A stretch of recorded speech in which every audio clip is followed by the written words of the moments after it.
सुश्रुत संहिता को संकलित करने में 1 वर्ष से भी अधिक का समय लगा था। प्रत्येक दिन बिना किसी चूक के सुश्रुत सवेरे से ही कई घंटों तक बोला करते थे और नागेंद्र लिखा करता था। देवव्रत उन्हें जिस भी चीज की आवश्यकता होती उसमें सहायता करता था और साथ ही मेरी देखभाल भी करता था, क्योंकि मेरे शरीर पर कई जगह शल्य चिकित्सा की गई थी, जिसे आप सब लोग आज के समय में प्लास्टिक सर्जरी के नाम से जानते हैं। इसलिए मुझे बहुत अधिक देखभाल की आवश्यकता थी। मेरे ठीक हो जाने के बाद सुश्रुत और नागेंद्र को सुनने के अतिरिक्त मैं देवव्रत की सहायता करता था। काशीराज प्रायः यह सुनिश्चित करने कि मैं ठीक हो रहा हूं और ग्रंथ की प्रगति जानने के लिए आते थे। जैसे जैसे समय बीतता रहा, मैं उस स्थान का एक हिस्सा बनता गया। मैं शांतिपूर्ण जीवन जी रहा था। मेरी सभी चोटों के निशान धीरे धीरे गायब हो गए। कुछ था जो मुझे परेशान कर रहा था। रोज रात को सुश्रुत काशीराज की कुटिया में कुछ समय के लिए जाते थे। उस समय किसी को भी वहां प्रवेश करने की अनुमति नहीं होती थी। अतः एक दिन मैंने देवव्रत से पूछा, सुश्रुत गुरुजी की कुटिया में रोज रात को क्यों जाते हैं? देवव्रत ने भोलेपन से जवाब दिया, मैं भी यही सोचता हूँ। और तो और मैंने उनसे एक बार पूछा भी था, परंतु उन्होंने बताने से इनकार कर दिया था। नागेंद्र हमारे कक्ष में था, अतः उसने उत्तर दिया, वह मृत संजीवनी के बारे में ज्ञान प्राप्त करने जाते हैं। हम दोनों ने उसे देखा और तब देवव्रत ने उससे पूछा, यदि ये सच है तो तुम्हें इस बारे में कैसे पता है? नागेंद्र ने उत्तर दिया, मैं बहुत बार उनके पीछे गया और मैंने उन्हें मृत संजीवनी की प्रक्रिया लिखते हुए देखा है। मृत संजीवनी क्या है? मैंने पूछा। मृत संजीवनी मृत शरीर को जीवित करने की एक चमत्कारी प्रक्रिया है, देवव्रत ने कहा। परंतु वह तो कहते हैं कि कोई भी ऐसा नहीं कर सकता, केवल भगवान ही जीवन देने की शक्ति रखते हैं। मैंने बचकाने तरीके से पूछा। देवव्रत ने जवाब दिया, काशीराज स्वयं भगवान है और अगला मैं हूँ। नागेंद्र ने टोकते हुए कहा, अच्छी बात यह है कि सपने हमेशा सच नहीं होते। देवव्रत ने कहा, क्या मृत संजीवनी का प्रयोग हुआ है या अभी तक सैद्धांतिक है? मैंने पूछा। तुम्हें क्या लगता है, तुम जिंदा क्यों हो? हमने तुम्हें 1 वर्ष पूर्व मृत देखा था। यदि मृत संजीवनी केवल एक सिद्धांत होता तो तुम बहुत पहले ही राख हो चुके होते, नागेंद्र ने कठोर स्वर में कहा, जो घृणा से भरा लग रहा था। मैं नागेंद्र के आसपास कभी भी सहज महसूस नहीं करता था, परंतु ये समय तुच्छ बातों पर विचार करने का नहीं था। मैं उस समय प्राप्त हुई सूचना से हिल गया था कि मैं एक परीक्षण की वस्तु हूँ, एक प्रयोग, केवल एक, जिसे सफलता प्राप्त हुई थी। उसी क्षण मैंने एक सामान्य व्यक्ति की तरह महसूस करना बंद कर दिया। हीनता का भाव मेरे अंदर पैदा हो गया। मैं कैसे मरा था? मैंने पूछा। मैंने देवव्रत के चेहरे से जान लिया था कि उसे इन सब का खुलासा नहीं होने देना था। उसके चेहरे पर इस बात का जिक्र करने के लिए नागेंद्र के प्रति क्रोध भी दिखाई दिया, परंतु तीनों संतों में सबसे कमजोर होने के कारण उसने क्रोध में कुछ नहीं कहा। मेरे मस्तिष्क में अनगिनत प्रश्नों का गुबार उठा और उनके उत्तर देवव्रत के पास थे। हमें ये सब नहीं पता। हमने जब तुम्हें पहली बार देखा था तुम मृत थे। देवव्रत ने मेरी उम्मीदें तोड़ते हुए कहा, तुमने मुझे कहाँ पाया था? हमें नहीं पता तुम कहाँ मरे थे, परंतु हाँ, हमें पता है कि तुम कहाँ पैदा हुए थे। नागेंद्र ने व्यंग्यात्मक तरीके से कहा, मुझे बताओ, शायद मुझे वहीं से कुछ जवाब मिल जाए। मैं आशावादी था। धन्वंतरी की कुटिया में वहाँ, उसने इशारा किया, जहाँ सुश्रुत कैसे दूसरा मृत्युंजय बनाया जाए की प्रक्रिया लिख रहे हैं। नागेंद्र खिलखिलाकर हंसा। पहली बार मेरे अंदर कई प्रकार की भावनाओं ने जन्म लिया, विशेषतः नकारात्मक। देवव्रत ने अपने हाथों से मेरा कंधा थपथपाया और कहा, हमें तुम्हारे बारे में कुछ नहीं पता, परंतु सुश्रुत जानते हैं। शायद समय आने पर वे तुम्हें बताएंगे। मैं सदैव उनकी आज्ञा का पालन करता था। वास्तव में इस क्षण से पहले मेरे अंदर उनकी आज्ञा की अवहेलना करने की इच्छा कभी पैदा ही नहीं हुई थी। कुछ समय बाद सुश्रुत वापस आए और देवव्रत एवं नागेंद्र को गहरी नींद में पाया। मेरे प्रश्न मुझे परेशान कर रहे थे, इसलिए मैं जागा हुआ था। मैं अपने बारे में, अपने जीवन,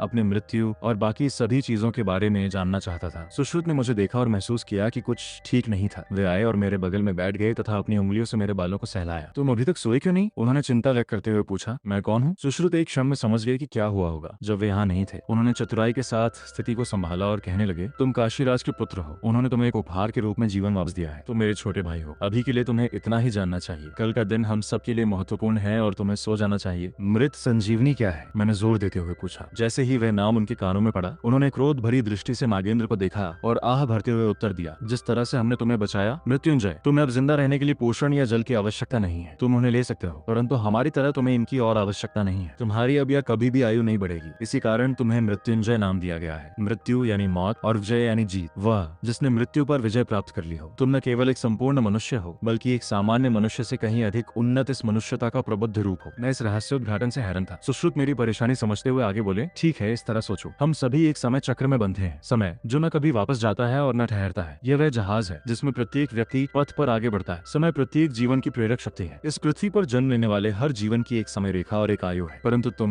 मेरे भाई इस घेरे से बाहर हो गए हो। समय का देवत्व तुम्हें नहीं देख सकता। तुम उसकी आंखों के लिए अदृश्य हो चुके हो। समय तुम्हारे अंदर ठहर गया है मेरे भाई। इस क्षण भी समय मुझे देख रहा है और मेरी जीवन अवधि से एक क्षण घटा रहा है। मेरे लिए समय लगातार चल रहा है, पर यह तुम्हारे स्थिर है। समय मुझे किसी से बात करते देखता है और सोचता है कि मैं किससे बात कर रहा हूँ, क्योंकि उसे तुम नहीं देखते। इसलिए ये मृत संजीवनी है और तुम धन्य हो कि तुम मृत्युंजय हो। मेरी आयु लगातार बढ़ रही है और मैं एक दिन मर जाऊंगा, परंतु तुम नहीं। यदि ये पुस्तक सही हाथों में है तो ये उन लोगों के लिए वरदान है जो पहचान करने योग्य हैं कि कौन पृथ्वी पर मानवता की सेवा करने हेतु सदैव जीवित रहने चाहिए और किन्हें मिटा देना चाहिए। इसके विपरीत ये पुस्तक यदि गलत हाथों में है तो एक शाप है। यह एक विश्वासघाती अस्त्र है। इसी कारण कारण इसकी सुरक्षा काशीराज द्वारा की जाती है, सुश्रुत संहिता की तरह नहीं। इसका संकलन मेरे अतिरिक्त जो उनका एकमात्र विश्वास पात्र है प्रत्येक व्यक्ति के लिए गुप्त रखा गया है। मैं ये तुम्हें बता रहा हूँ क्योंकि इस गुप्त स्थान के पीछे रहने का कारण पूरा हो चुका है। मृत संजीवनी को पूरा करने का उद्देश्य प्राप्त कर लिया गया है। गुरुदेव शीघ्र ही हमें अपना सामान बांधने और गुरुदेव से प्राप्त हुए ज्ञान से मानवता की सेवा हेतु अपनी अपनी राजधानी वापस जाने का निर्देश देंगे। और मृत संजीवनी का क्या? मैं अब कहाँ जाऊंगा और काशीराज आगे क्या करेंगे? मैंने उन पर प्रश्नों की बौछार कर दी। गुरुजी ने मुझे अभी सूचित नहीं किया है। जो कुछ भी हमारे जानने के लिए आवश्यक है वे सही समय पर बता देंगे, पर मुझे विश्वास है कि गुरुजी तुम्हें अपने पास रखेंगे क्योंकि तुम उनकी रचना हो, उनके पुत्र हो। मेरे मन में और भी संदेह थे जिन्हें मैं स्पष्ट करना चाहता था, पर इससे पहले कि मैं कुछ बोल पाता सुश्रुत ने आगे कहा, अब बातें करने के लिए बहुत देर हो गई है, हमें सो जाना चाहिए। कल एक महत्वपूर्ण दिन है, चिंता मत करो, कल हमारे पास पर्याप्त समय होगा। तुमने इतने महीनों तक प्रतीक्षा की है, मुझे विश्वास है तुम एक रात और प्रतीक्षा कर सकते हो। शुभ रात्रि मृत्युंजय। सुश्रुत ने बातचीत समाप्त कर दी और मुझे प्रातःकाल की प्रतीक्षा करने के लिए छोड़ दिया। जब मैं सोया हुआ था मैंने कुटिया में कुछ हलचल सुनी। मैं अपनी आंखें खोली और देखा कि देवदत्त व नागेंद्र कुटिया छोड़ रहे थे। सुबह हो गई थी। फिर मैंने काशीराज को उन्हें सभी के लिए दावत तैयार करने का आदेश देते हुए सुना। थोड़ी देर बाद नागेंद्र वापस आया और अपनी चटाई के नीचे से कुछ पत्तियां लेकर चला गया। मैं फिर से सो गया। जब मैं जागा गुरुजी ने सभी को अपनी कुटिया के बाहर इकट्ठे होने का निर्देश दिया। वे बाहर आए और हमें संबोधित करते हुए बोले, संतो, प्रिय पुत्रो, मैंने अपना सारा ज्ञान आपको प्रदान किया है। यही समय है आप सबका अपने अपने नगर वापस जाने, अपनी मानव जाति की सेवा व सुरक्षा करने का। आप कुछ चुने हुए लोग हैं जो सबसे पहले शल्य चिकित्सक और रक्षक बनेंगे। आप सब सर्वश्रेष्ठ प्रशिक्षु रहे हैं और इसलिए मैंने आपके प्रस्थान से पूर्व आप सबके लिए इस दावत का आयोजन करवाया है। मैं 1 वर्ष के बाद अपने आगे के अनुसंधान को आपसे साझा करने के लिए आप सबसे फिर से मिलना चाहूंगा। काशीराज ने 7 संतों को देवदत्त व नगेंद्र द्वारा तैयार भोजन के लिए बैठाया और उन्हें भोजन परोसने का आदेश दिया। उन्होंने फिर इशारे से सुश्रुत और मुझे अपनी कुटिया में उनके पीछे आने के लिए कहा। हम उनकी कुटिया में उनके पीछे गए। सुश्रुत, तुम मेरे आज्ञाकारी एवं अत्यंत प्रिय पुत्र हो। बाकी सबके लिए कार्य समाप्त हो गया है, परंतु तुम्हारे लिए यह सब शुरू हुआ है। काशीराज ने कहा, गुरुजी, मेरा स्थान आपके चरणों में है। ये मेरे लिए सम्मान की बात होगी कि मैं आपके निर्देशों का पालन करूं। कृपया बताएं, मैंने तुम्हें यहाँ रुकने और मेरी सेवा करने के लिए तैयार नहीं किया है। तुम्हारा वास्तविक कार्य वहाँ बाहर लोगों की सेवा और सुरक्षा करना है। तुम्हारा नाम औषध विज्ञान के क्षेत्र में स्वर्णिम अक्षरों में लिखा जाएगा। जरूरतमंदों तक पहुंचो और अपने कर्तव्य का पालन करो, परंतु मेरे पास तुम्हें देने के लिए कुछ और जिम्मेदारियां भी हैं। गुरुदेव ने एक सौम्य मुस्कान के साथ कहा, गुरुजी, मुझे बताएं, मैं पूरी श्रद्धा और विश्वास के साथ इसे करूंगा। मृत्युंजय को अपने साथ लेकर जाओ। मृत्युंजय को संसार के तौर तरीके सीखने चाहिए। तुम इसे यह सिखाने के लिए सबसे उपयुक्त हो। यहाँ इसकी देखभाल अपने पुत्र की तरह करो। वापस आने से पहले इसे पूरे 1 वर्ष के लिए अपने साथ रखो। सुश्रुत की आंखें आंसू से भर गई थी। अपनी भावनाओं को नियंत्रित करते हुए उन्होंने कहा, गुरुजी, मैं यही चाहता था, परंतु आपसे कह न सका। पूरी जिम्मेदारी लेता हूँ। आप मेरे बिना कहे ही हमेशा सब कुछ जान जाते हैं। आज से ही इसके अतिरिक्त सुश्रुत, मृत संजीवनी यहाँ सुरक्षित नहीं होगी। ये बात शीघ्र फैल जाएगी कि मृत संजीवनी लिखी गई है और दुष्ट शक्तियाँ इसे पाने के लिए आ जाएंगी। काशीराज ने चिंता व्यक्त करते हुए कहा, गुरुजी, यह संसार के लिए खजाना है और आपके निरंतर अनुसंधान एवं अथक प्रयासों का परिणाम है। मैं इसे अपने साथ कैसे ले जा सकता हूँ? ये मेरी नहीं है। सुश्रुत ने उद्विग्नता से कहा। काशीराज ने शांति से कहा, और न ही मृत्युंजय मेरे पुत्र, पर तुम इन दोनों अमूल्य भगवान की देन के अभिरक्षक हो। किसी अनैतिक व्यक्ति की अपेक्षा ये तुम्हारे हाथों में सुरक्षित है। मैं उन्हें सुनते हुए वहीं खड़ा था। जैसी आपकी आज्ञा गुरुजी। आप मुझसे क्या चाहते हैं? सुश्रुत आखिरकार मान गए। इस ग्रंथ को सुरक्षित रखने की शपथ लो जब तक तुम इसे मुझे नहीं सौंप देते, और मृत्युंजय इसमें तुम्हारी मदद करेगा। काशीराज ने पुष्टि की। सुश्रुत ने भव्य ग्रंथ को अपने जीवन से ज्यादा सुरक्षित रखने का वादा किया। मैंने काशीराज को मृत संजीवनी सुश्रुत को देते हुए देखा और कहते हुए अब तुम जा सकते हो और अपने सभी भाइयों के साथ भोजन का आनंद लो। गुरुजी, जाने से पहले मैं एक निवेदन करना चाहता हूँ। सुश्रुत ने विनम्रता से कहा। हाँ गुरुजी। मृत्युंजय बहुत व्याकुल है। वह अपना अतीत जानना चाहता है। यही एक चीज है जिसमें मैं उसकी सहायता नहीं कर सकता। कृपया इससे उबरने में उसकी सहायता करें, अन्यथा वह व्यक्ति नहीं बन पाएगा जो आप उसे बनाना चाहते हैं। काशीराज मुस्कुराए और मेरी ओर देखा। उन्होंने मुझे अपने निकट बैठने के लिए कहा। मैंने अनुसरण क्या जानना चाहते हो? उन्होंने विनम्रता से पूछा। मैं कौन हूँ, मैं कहाँ से आया हूँ, मैं कैसे मरा और आपने मुझे कैसे ढूंढा? इससे पहले कि काशीराज उत्तर दे पाते उन्हें नागेंद्र ने टोका। उसने एक तश्तरी में रखे 3 खीर के कटोरों के साथ कुटिया में प्रवेश किया। वह बोला, क्षमा करें गुरुजी, यहाँ आज मेरा अंतिम दिन है और मैंने बिना आज्ञा प्रवेश करने की गलती की है। मैंने बाहर प्रतीक्षा की परंतु बहुत देर हो रही थी। देवदत्त सहित सभी ने भोजन कर लिया है, अतः मैंने सोचा इसे यहाँ आप सबके लिए ले आऊं, अन्यथा ये अपना तास्वाद खो देगी। उसने हम सबको एक एक कटोरा दिया। मैं चाहता था कि वह जल्दी चला जाए, इसलिए मैंने तेजी से अपना कटोरा ले लिया क्योंकि मुझे अपने उत्तर की प्रतीक्षा थी। जैसे ही मैं पहला घूंट लेने वाला था, काशीराज ने मुझे रोकते हुए कहा, नहीं मृत्युंजय, तुमने लंबे समय से कुछ नहीं खाया है। ठीक 317 दिन प्रिय, तुम्हारे भोजन करने से पहले 9 दिन और गुजरने चाहिए। मैंने अजीब सा महसूस करते हुए कटोरा वापस तश्तरी पर रख दिया। काशीराज ने अपने कटोरे से घूंट भरा। चखते ही उन्हें अजीब चेहरा बनाया और तुरंत ही कुछ समझ गए तथा सुश्रुत को उसे ग्रहण न करने की चेतावनी दी। खीर में विषैली जड़ी बूटी मिलाई गई थी, परंतु उनके कुछ करने से पहले ही नागेंद्र ने सुश्रुत पर धावा बोल दिया। केवल सुश्रुत ही एक खतरा थे जो प्रतिरोध कर सकते थे। धनवंतरी लड़ने के लिए बहुत वृद्ध थे और मैं अपने जीवन में पहली बार इस तरह की किसी घटना को देख रहा था। 1 मिनट बाद मैंने देखा कि सुश्रुत के हाथों से खून बह रहा था। उन पर चाकू से हमला किया गया था जिसका वे अपने हाथों से बचाव कर रहे थे। धनवंतरी ने सुश्रुत की सहायता करने और नागेंद्र को रोकने का प्रयास किया, परंतु सब व्यर्थ था। सुश्रुत को असहाय और पस्त छोड़कर नागेंद्र ने धन्वंतरी पर धावा बोल दिया। सुश्रुत बिना एक क्षण गंवाए मृत संजीवनी ग्रंथ की तरफ भागे और उसे एक सफेद कपड़े के टुकड़े में लपेटकर मुझे सौंप दिया। सफेद कपड़े ने तब तक सुश्रुत का खून सोख लिया था। मैं वहां होने वाली प्रत्येक घटना से पहले ही हिल चुका था और इस बात ने उसे और बढ़ा दिया था। सुश्रुत ने मुझे यथार्थ में लाने के लिए बुरी तरह झंझोड़ा और मेरा आतंकित चेहरा अपने हाथों में लेकर फुसफुसाए, मृत्युंजय भागो, जितना तेज तुम भाग सकते हो और दक्षिण की तरफ जितनी दूर जा सकते हो। पहाड़ी के नीचे एक दिन मेरी प्रतीक्षा करना। यदि मैं ना आऊं तो आगे बढ़ जाना। इस पुस्तक को अपने जीवन से ज्यादा सुरक्षित रखना। कोई भी ये ना जान पाए कि ये तुम्हारे पास है। अब जाओ मेरे भाई, जाओ, सुश्रुत ने तेजी से हाँफते हुए कहा। फिर वे धन्वंतरी को छुड़ाने के लिए नागेंद्र पर टूट पड़े। यह आखिरी चीज थी जो मैंने देखी। फिर मैं एक बच्चे की तरह भागा, अकेला और डरा हुआ। मैं रास्ते में थोड़ी देर रुका और मुझे लगभग 24 घंटे लगे अपने गंतव्य तक पहुंचने में। मैंने तब पूरे एक दिन तक प्रतीक्षा की, जैसे सुश्रुत ने कहा था। वे नहीं आए। निराश होने की बजाय मैंने कल्पना करनी शुरू कर दी कि काशीराज और सुश्रुत उस भूभाग से उतर रहे हैं और मुझ तक पहुंचने में समय ले रहे हैं। इस कल्पना में मैंने दूसरे दिन, एक और दिन, फिर कुछ और दिनों तक प्रतीक्षा की, परंतु वे कभी नहीं आए। जब मैंने काशीराज की कुटिया को छोड़ा था, मैंने अन्य सभी साधुओं को खुले आकाश के नीचे सोते हुए देखा था। मैं लगभग एक वर्ष तक हिमालय की पर्वत श्रृंखलाओं में भटकता रहा। मेरी स्थिति बिना किसी देखभाल के हर बीतते दिन के साथ बिगड़ रही थी। मैंने जानवरों को देखकर नदियों से पानी पीना और जंगलों से पत्तियां खाना सीख लिया था। मैं अस्वस्थ हो गया था भूख से और अनेक रोगों से ग्रसित था। यहाँ तक कि मैं गलती से जहरीली औषधियां भी खा गया था और जंगली जंतुओं द्वारा आक्रमण कर उनके भोजन के लिए इस्तेमाल भी हुआ, परंतु मैं कभी नहीं मरा। मैंने जानवरों के जन्म और उनकी मृत्यु को देखकर जीवन चक्र को समझा। मैं भटकता रहा और एक दिन पहाड़ से नीचे मैंने एक गाँव देखा। नागेंद्र का पुस्तक के लिए वह हिंसात्मक कार्य देखकर मैं मानव जाति से भयभीत था, इसलिए मैंने उसके और पास न जाने का विचार किया। मैं जंगल एवं पहाड़ों में वापस चला गया और खुद को वहीं ले गया जहाँ से मैंने शुरू किया था। अब एक वर्ष बीत गया था और मैं जैसे ही पहाड़ी की चोटी पर पहुंचा, मैंने उस जगह पर चारों तरफ कंकाल बिखरे देखे। तब मुझे पता लगा कि जिस दिन मैं भागा था, उस दिन संत सो नहीं रहे थे, बल्कि काफी समय पहले ही मर चुके थे। मैं इतना न कभी पहले और न कभी उसके बाद रोया। मैं उन लोगों के लिए रोता रहा जिनको मैं जानता था, जो मेरे दोस्त थे, मेरा परिवार और मेरा समस्त संसार थे। मैं स्वयं को अनाथ जैसा महसूस कर रहा था और एक अवशेष से दूसरे तक भागता रहा, परंतु मैं पहचान न सका कि कौन देवव्रत, कौन धन्वंतरी और कौन सुश्रुत है। मैं सोचता था कि वे किसी तरह जिंदा बच गए होंगे। मेरे हृदय ने मस्तिष्क को सांत्वना दी। मैं आकाश की ओर मुंह कर घुटनों के बल बैठकर ये सोचता रहा कि मेरे रचनाकार कहाँ हैं और उनके ठीक होने की प्रार्थना करता रहा।